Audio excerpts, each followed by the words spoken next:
16 महाजन पद के राज राजधानी बहुत ज्यादा पूछता है, ठीक है, कि कौन से 16 महाजन पद के कौन सा राजधानी कहाँ है, ये पूछता है बहुत ज्यादा एग्जाम में, ठीक है।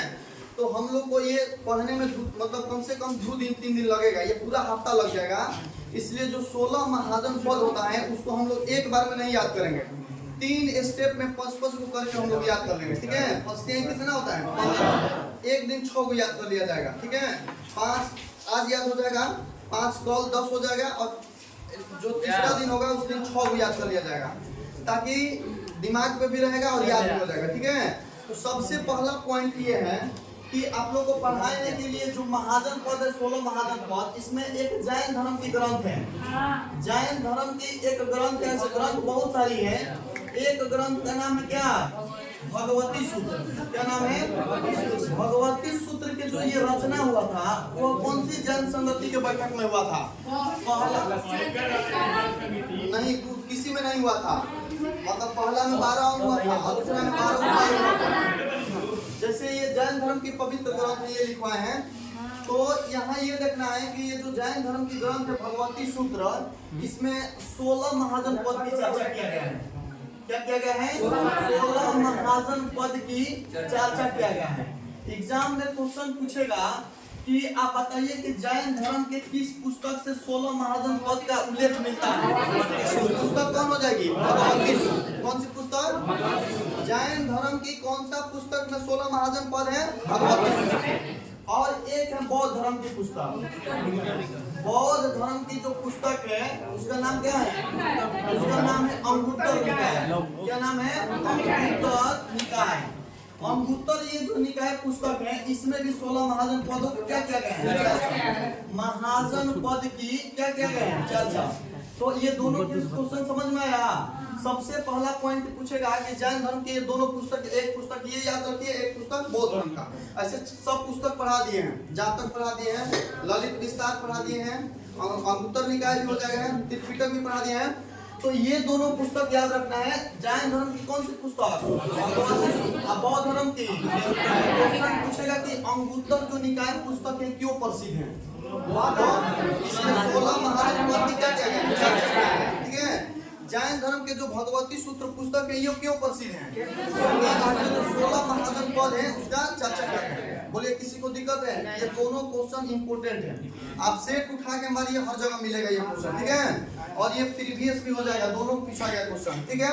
अब देखिए इस 16 महाजन पदों में एक बार क्वेश्चन पूछा था कि कितना महाजन पद है जो उत्तर प्रदेश में, इसमें का 8 जो महाजन पद है, महाजन पद वो कहाँ है, उत्तर प्रदेश में। कहाँ है, उत्तर प्रदेश में, ठीक है। इसमें का एक असमत जो होता है, आगे चल के पढ़ाएंगे, अब नहीं पढ़ाएंगे, वहाँ आएगा तो बताएंगे, अच्छा रहेगा, ठीक है। तो 16 महाजन पद में उत्तर प्रदेश से कितना हो जाएगा, ठीक है। महाजन पद की चर्चा बौद्ध धर्म के किस ग्रंथ में, जैन धर्म की कौन सा, को है टोटल। अभी हम लोग आज कल याद करेंगे 5। पहला लगा लीजिए अंग, अंग की राजधानी क्या हो जाएगी, क्या हो जाएगी, एक तो ये हो जाएगा महाजन पद, महाजन पद, और ये क्या हो जाएगा, कैपिटल, मतलब क्या हो जाएगा, राजधानी, ठीक है। तो अंग महाजन पद की राजधानी कहाँ है, चंबा। कहाँ है, उसके बाद पूछेगा दूसरा कि अवध, सॉरी मगध, मगध के राजधानी कहाँ है, और इसका प्राचीन नाम गिरिब्रज। क्या नाम था, क्वेश्चन पूछेगा कि मगध जो महाजन पद है उसकी राजधानी क्या थी, अगर ये नहीं देगा तो ये देगा, ठीक है। या क्वेश्चन पूछेगा कि राजगीर के प्राचीन नाम क्या था, गिरिब्रज था, क्या था। तो अंग की राजधानी कहाँ है, चंपा। कहाँ है, मगध की राजगीर, कहाँ है, राजगीर। और राजगीर में क्वेश्चन बताइएगा, आपको क्वेश्चन बताना है कि राजगीर में कौन सा बौद्ध संगति हुई थी। हाँ शांत रहिए सब लोग, बोलिए प्रथम कब, ठीक है। प्रथम बौद्ध संगति कहाँ हुई थी, राजगीर में हुआ था 400। उसके बाद अंग की राजधानी हो जाएगा चंपा, मगध के। तीसरा आप लगा लीजिएगा काशी, क्या हो जाएगा, काशी के क्या हो जाएगा, बनारस। काशी महाजन पद की राजधानी कहाँ हो जाएगा, हो गया, अंग की चंपा, मगध की काशी का। इसके बाद एक मल, मल महाजनपद कल डाले थे ऑप्शन में, ठीक है, ये भी उत्तर प्रदेश में है मल। तो मल की राजधानी कहाँ हो जाएगा? अब कुशीनगर में महावीर के संबंधित कौन सी घटना हुई थी? तो मल की राजधानी कहाँ हो जाएगा? ठीक है, कहाँ हो जाएगा? एक होता है कौशल, क्या होता है? कौशल, कौशल की राजधानी श्रावस्ती। यहाँ बौद्ध धर्म से कौन सी घटना हुई थी? बोलिए। महात्मा बुद्ध थे, सबसे ज्यादा उपदेश यही दिए थे, ठीक है। तो अब देखिए एक बार फिर से, पहला महाजनपद पांचों क्रम में सेट कीजिए। पहला कौन था? अंग की। दूसरा कौन था? भगत की। काशी का, मल का, उसके बाद कौशल का, हो गया। पर कितने राजवंशों ने शासन किया था? को किया था? ठीक है। सबसे पहले हम लोग मगध के नदी के हिसाब से चौहदी पढ़ लेंगे, ठीक है। ये कौन सा एरिया पड़ता है? पूरब। ये कौन सा? पश्चिम हो जाएगा। और ऊपर में कौन सा हो जाएगा? ऊपर हो जाएगा उत्तर, और नीचे देखिए क्वेश्चन पूछा जाता है कि मगध के पूरब में कौन सी नदियां थी? तो यहाँ कौन सी नदी है? फाल्गु नदी। और इस फाल्गु नदी का दूसरा नाम क्या है? निरंजना नदी। इस नदी के महत्व बहुत ज्यादा है। क्यों महत्व ज्यादा है?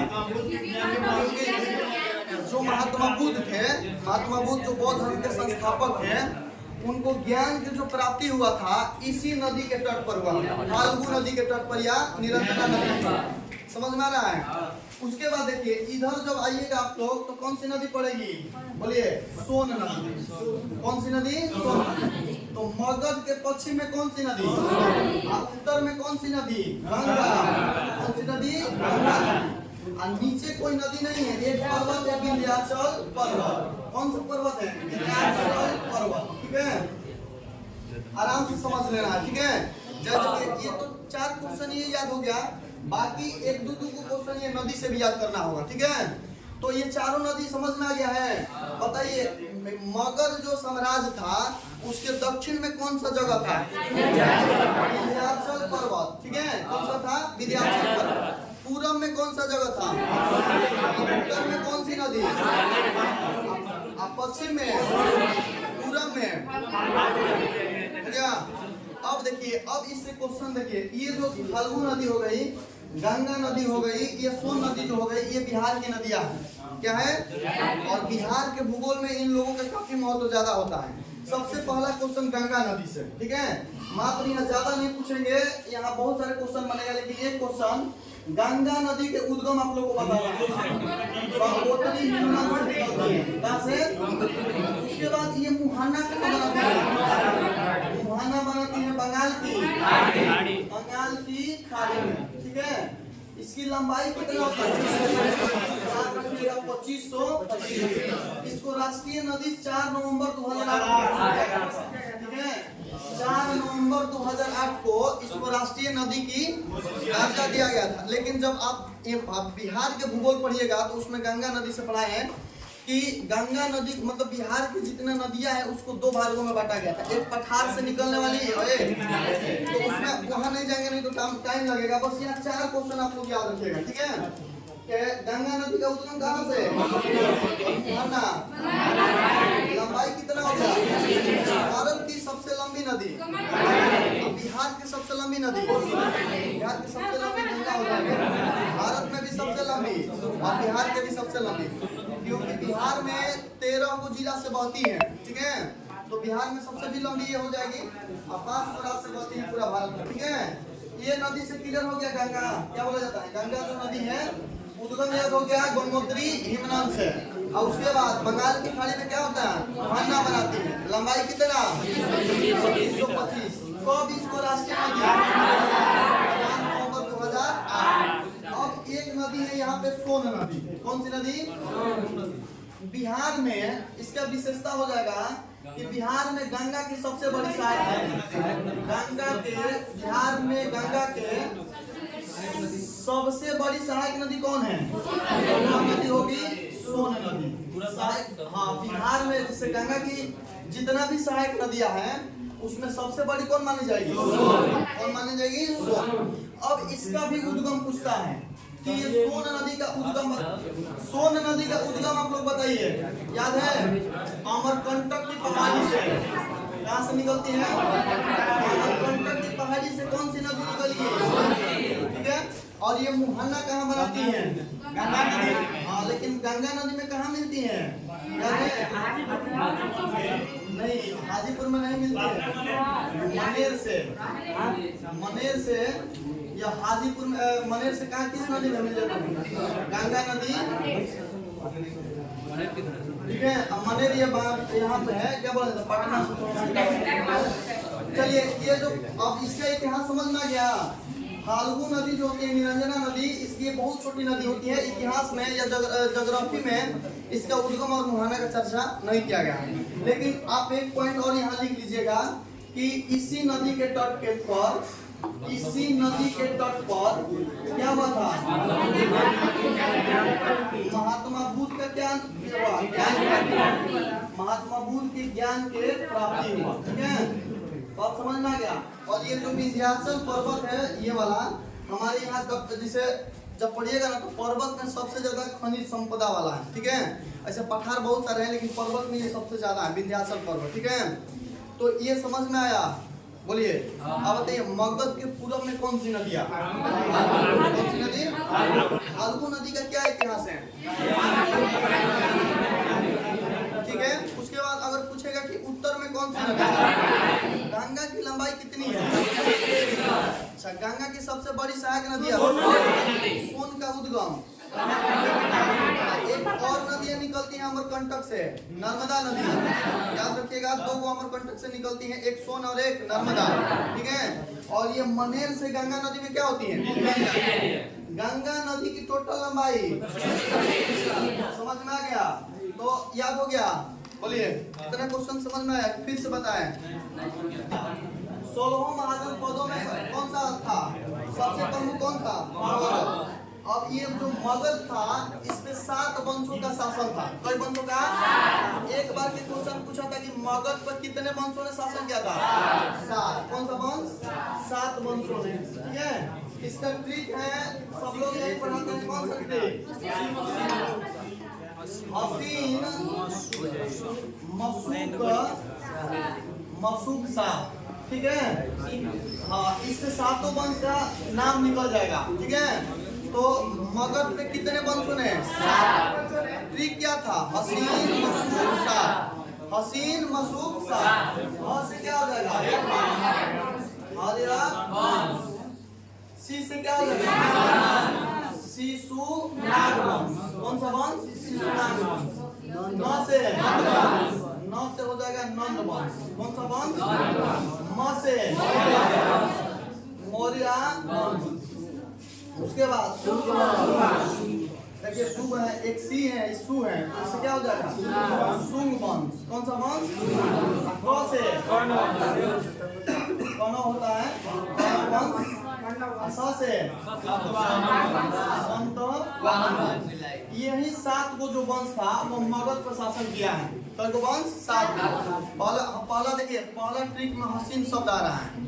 कौन सा शब्द? हसीन। तो इसमें निकालिए, ह से हरे, सी से न से, फिर मसूक आ रहा है, ह से हरे, सु से, क से, स से।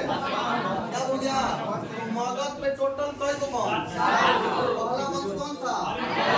अंतिम वंश।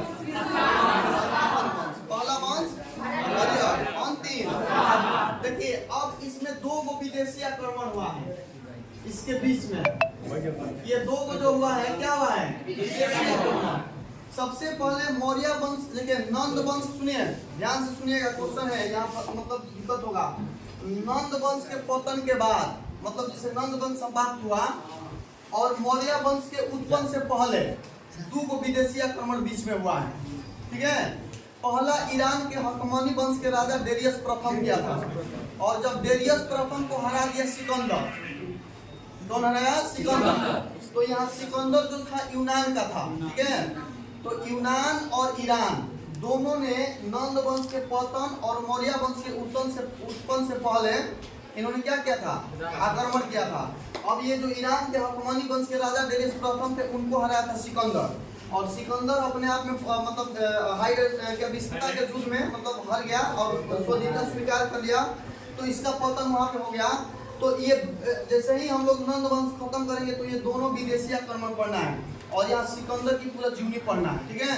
कि सिकंदर कौन था, जन्म कब हुआ था, घोड़ा का नाम पूछता है।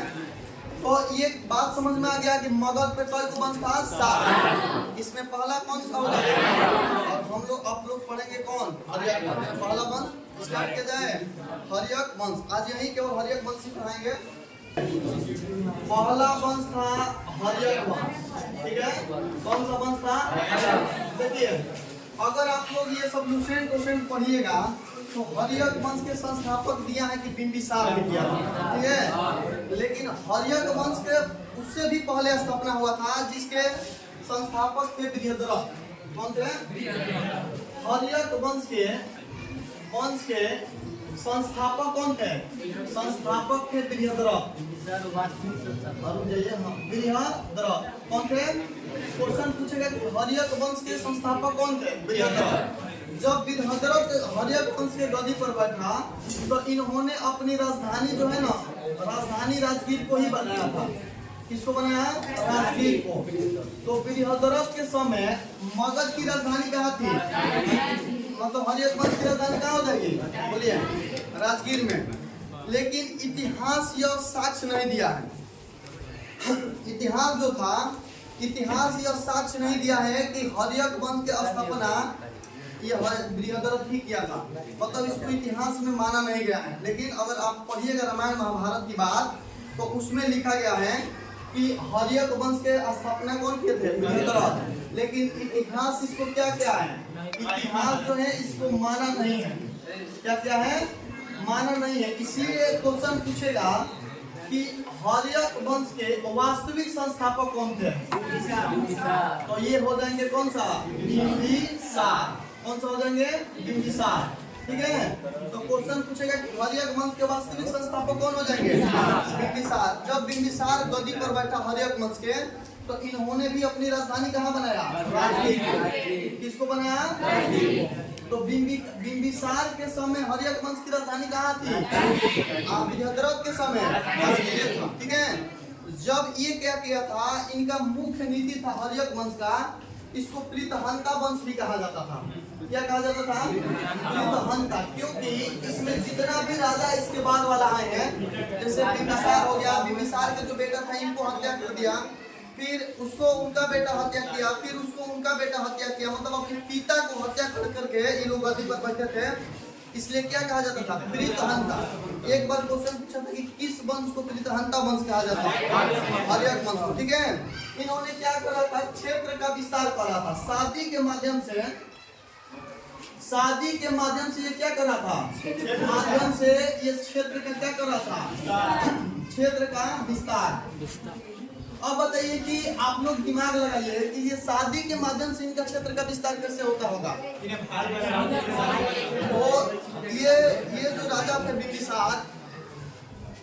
बिंबिसार जो राजा थे, ये मदरसा वाली लड़की से शादी करता था। मदरसा वाली लड़की का मतलब समझ में आता है, मदरसा वाली लड़की का मतलब होता है कि वैसी लड़की जिसका भाई ना हो, मदरसा वाली लड़की से।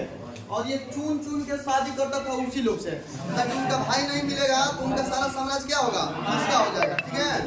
धीरे धीरे ये पूरा, ऐसे तो इतिहास में 3 को इनकी पत्नियां हैं, लेकिन लिखा गया है कि इनकी कई पत्नियां थी, ठीक है। ये पत्नी को भगवान की तरह मानते थे, ठीक है। इसको अल्लाह बोलते थे कि आप लोग अल्लाह हो, ठीक है, हमारे धन दौलत की क्या हो, स्रोत हो, जितना करना होगा खींच के कर लीजिएगा, ठीक है। 10-20 को मदरसा वाली लड़की से शादी किया, उनका पूरा क्षेत्र क्या कर लिया, हड़प लिया, ले लिया, अपना मगज में मिला लिया।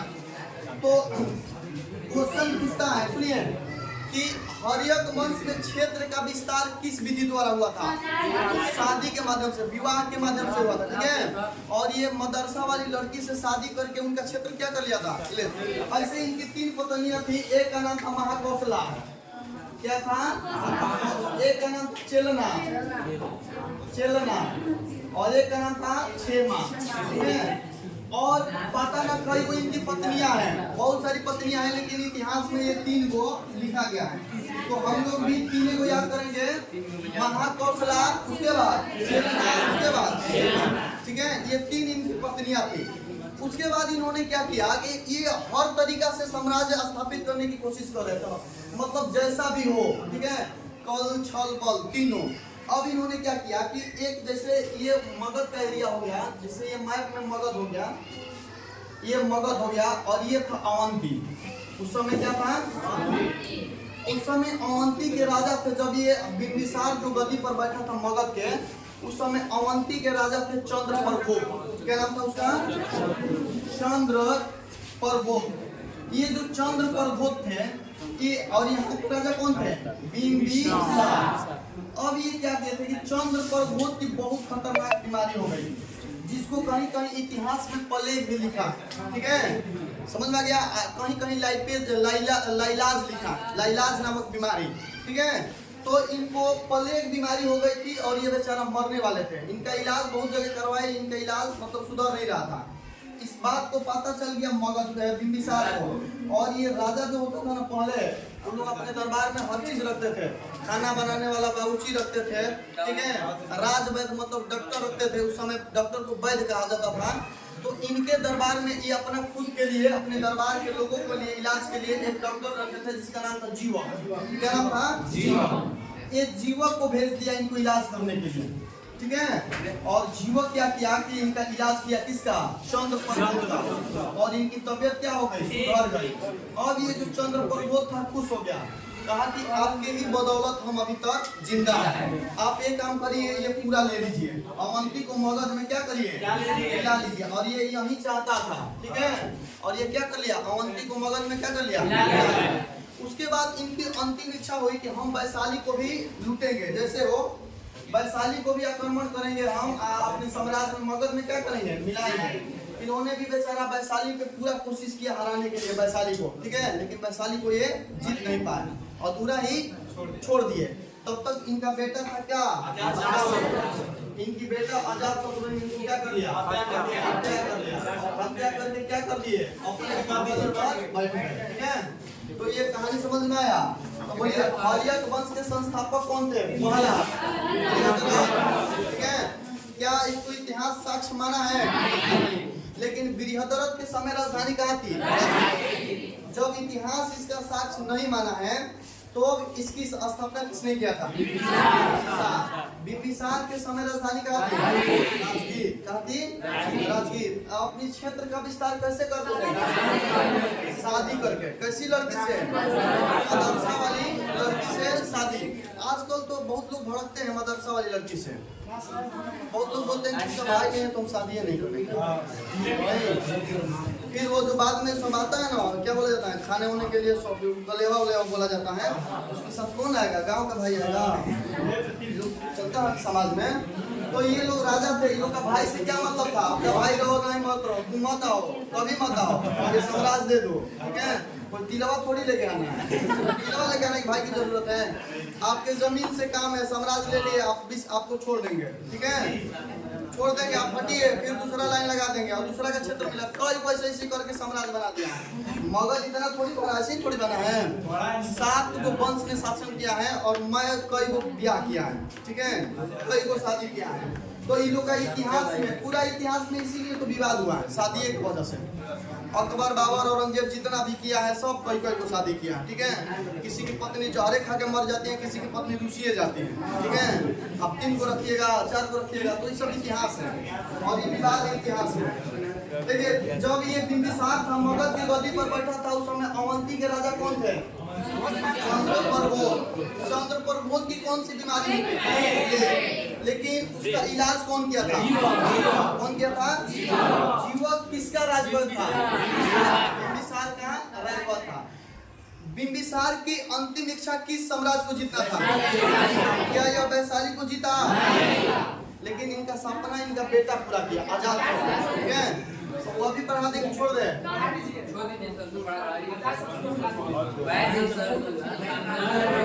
ज्यादा हो जाएगा। इतना तक पीडीएफ जाएगा आप लोग को, इतना तक कल कंप्लीट करके आना, ठीक है। तो 500 महाजन पद वाला राजधानी ये तो बहुत जरूरी है, क्योंकि कल 10 को पढ़ेगा, पहले 500 पूछेंगे, उसके बाद 200 होगा। हाँ।